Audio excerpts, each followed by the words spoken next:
I'm going to take the Hawks, Skip. You are? I am. You found a loophole. No, you yeah. can get back on the bandwagon. Well, Skip, I don't know what I was thinking, especially yesterday, because the Bucks played dumb basketball. It's as simple as that. They didn't take this game serious. I know what happened, Skip. Man, they without Trae. They can't beat us without Trae. And they didn't come with the same intensity that they came in games 2 and 3. And they underestimated. Man, they got Lou Will. Okay, but you have to understand, Lou Will is a professional scorer. You don't win the Sixth Man of the Year 3 times. And most of the time when guys win this award, Skip, they're offensive guys. You look at Jordan Clarkson. You look at the guys, Jamal Crawford. In the early days, Ricky Pierce, Detlef Schrempf, guys that have won that award, Vinnie Johnson. Skip, they're offensive guys that can heat up in a moment's notice. So you insert him into the lineup. He gets it going early.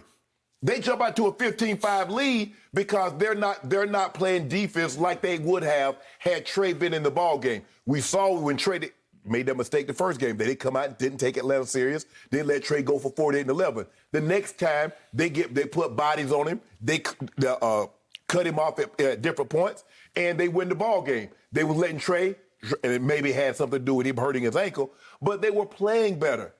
I look at them, Skip, they getting everything. Holiday put the ball in behind his back, lay it up. Giannis dunk, Lonnie's dunk, lay it up, Chris Middleton. And then all of a sudden, man, you know what? Man, these threes looking good out here. Skip, Chris Middleton shot 41% from the 3 in the regular season. Yep. He's shooting 33 in the playoffs. Tucker was 39%. He's shooting 31. Holiday was 39. He's shooting 28. Giannis was horrible to begin with. He was shooting 30% in the regular season. He's shooting 18% now. Now, he got injured, and so we don't know the extent of the injury, but it didn't look good. Skip, Giannis had airball free throws. 2 of them. If you airball free throws, why the hell would you attempt a 3? Skip, if I'm failing basic math, why the hell am I signing up for advanced calculus and trigonometry? And he airballed another 3. And he's still shooting them. Yep. They just come down and just jack. They're terrible at shooting threes. And they got up 39 of them.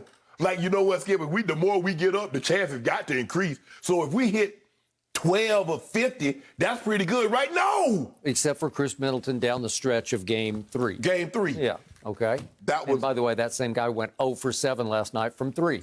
And that's the thing, what I tell you about Chris Middleton. That's what's so frustrating about him, Skip. You see, remember last year in the bubble? He went and got 50 in a game against the Heat. Yep. And then the next game, he comes back. We saw what he did Sunday. And then he comes back and gives you one of these. Holiday, you underestimate the Hawks. And then Capella just dunking on there. And you know it's over, Skip.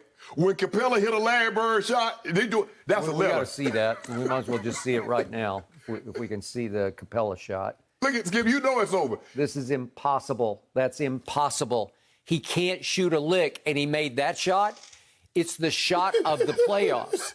It might be one of the all-time great shots because it's just he's falling out of bounds. It was beyond the Larry Bird shot. The degree of difficulty was even higher. But you expect Larry Bird to make a couple of those. Yeah, and by the way, it didn't count in Bird's day because they wouldn't count. They would let you shoot the ball like that. The backboard, yeah. That's a shot, Skip. You try at Horace. You already know somebody getting the letter. If you make that shot, you already, hey, I ain't even attempted it. Well, I tweeted last night, if they're playing horse, you just got an E, right? Yeah. You're out. Hey, don't even attempt it. Because you already know you're not going to make that shot.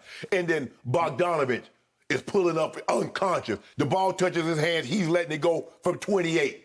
Herter, take it. I'm like, when did you turn into Steph Curry? Just taking people off the dribble, pulling up on everybody. You didn't take him serious. And then before you realize, the Hawks like, oh, we got y'all. Because you looked over there and saw that guy right there sitting on the bench. You saw him sitting there. Man, they can't beat us without him. But the Bucks play dumb basketball. Maybe it's different in basketball than coaching but if I'm Budenholzer, I say, look here. The next guy that takes a effing 3, you coming to sit with me on the bench. It's as simple as that. Drive the ball. They just jacking up 3 after 3 after 3 after 3, and they're not making them. And Atlanta just getting out on the break. Whoop, whoop. After Game 3, all I heard was Bucks are going to win the championship. Like, this is it. This is their year, okay? They better hope Giannis come back, or they're not going to win another game. The Hawks believe. I don't know what it is about Nate McMillan that he's convinced these guys, because you heard him, Skip, this is the same series as Philly. We got one up there and there. They come back down here. They steal game. All we got to do is get they were down 2-1 to Philly. Here we go again. We get game 4, and we make it a series. So now it's the best 2 out of 3, and they're without their best player.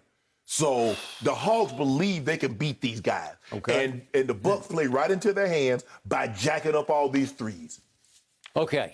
So I'll say it again. I've said this a million times in my career. I hate injuries. They're hard to talk about. They're hard to speculate about.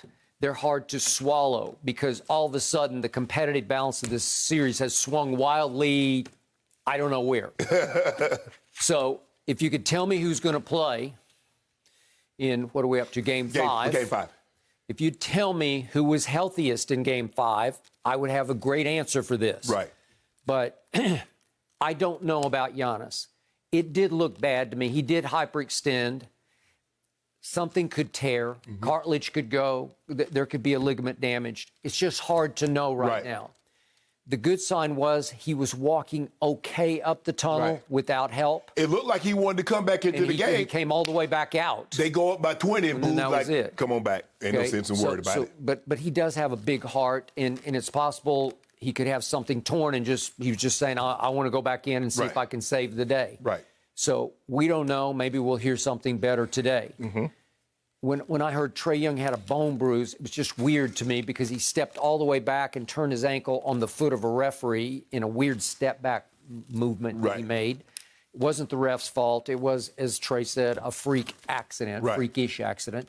And yet, I'm not sure where the bone bruise came from. And then I was even less sure. So he couldn't go, and he's on the bench, and he's cheerleading like out of his mind. and he's like doing stunt cheerleading over on the bench. He's doing it. And I'm saying, if you can do all this, if you can move like that, why don't you maybe take off your warm-up and go play a little bit? No, he can't do it. That's all he can do. I don't know, because he's jumping around. I'm saying, woo, he looks 100% healthy to me. No, he ain't. I don't know. So they said he'll be a game-time decision for Game 5 back in Milwaukee on what night? We're up to Thursday night. I don't know, but my gut tells me what yours is telling you. The Hawks have taken control of this series. Yeah.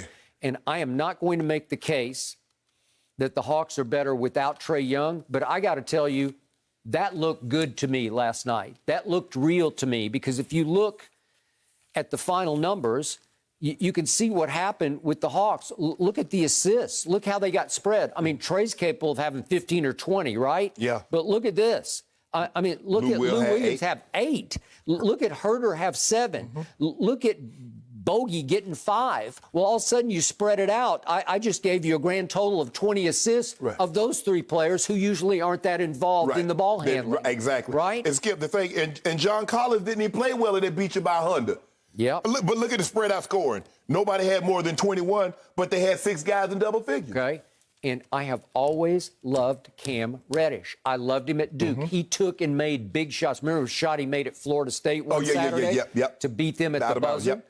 Okay. He is finally getting healthy enough to reemerge as a contributor. And I thought he looked pretty good last night. He was moving around. He's had an Achilles issue. Right. And all of a sudden, he comes in and makes 5 out of 9 shots and looked like an NBA player to me. And it made it very difficult on Chris Middleton. He sure did. So all of a sudden, I liked what I saw even without Trae Young. So my point is, back to your point, Giannis just no-showed in the first half, and you can't do that. Right. You can't. He scored 6 points in the first half. He shot the 3 air balls, 2 from the free throw line, because the crowd got in his head and started speeding him up with a quicker count. Right.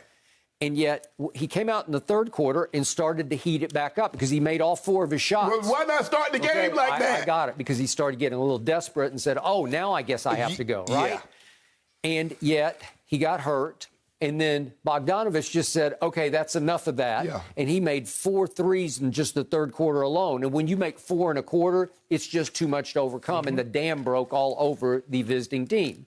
So I'm starting to like the coaching, the chemistry, the camaraderie. It's Clippers-esque to me that the Hawks seem like the tighter, better team right now. But as far as TEAM team goes, right. They just have the better unity and chemistry right now. Well, let me ask you a question, Skip. Who do you think you're going to beat in a playoff game if you shoot 40% from the floor and 20% from the three?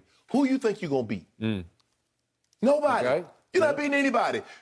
The way the Bucks approached the third quarter, why not approach the first and second quarter like that? Now all of a sudden Giannis is desperate. All of a sudden Holiday's trying to get to the bucket. Yep. All of a sudden Middleton's trying to get to the bucket. Yep. All you had to do was start the game like that, put doubt in the Hawks. Maybe they don't go away. But I tell you what you can't do. You can't let an undermanned team give them confidence and believe they can beat you, because once they got to the half and they're up 13 and they're playing in the third quarter and they still up, they're like, oh, we're not going anywhere. We're not going anywhere. You in for a dogfight, buddy. So I picked Hawks in 6 before the series started. I just didn't think it was going to happen this way. Right. But I'll stick with my Hawks in 6, which means they would win tomorrow night and then win. Close it out in Atlanta. And, man, look here. You think I don't know what team, but if Atlanta were to go to the finals, man, Atlanta gonna turn up for sure. Nobody turn up like we I think can. it already is. Oh yeah. But they're gonna turn all the way up. So you got a huge break.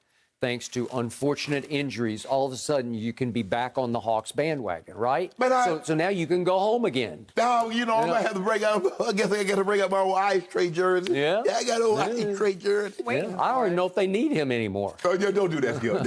Don't do that. Don't do that. Well, you it is impressive you might what ought to they're get a doing Herder without it. jersey. Yeah. I mean, that's a complete team, and they're showing that. Thank you for watching. You can subscribe here to get the latest from the show, and be sure to check out more of the best clips from Undisputed, or go watch a few other segments from our other shows on FS1.